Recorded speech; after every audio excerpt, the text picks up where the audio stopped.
I will talk about how can you save your tickets on your or events on your Get Your Guide app. We go to figure out the solution or know how you can do that in your app.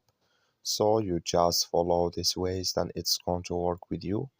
So all you have to do, so you just go down here, and here can you looking for any tickets you want to here you want to save. So just click on it like this here. It's going to show for you like this.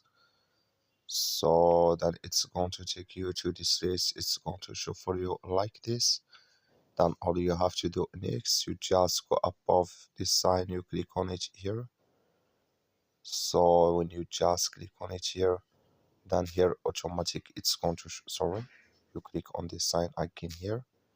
Like you see, it's going to show for you like this here. Can you create your new list here?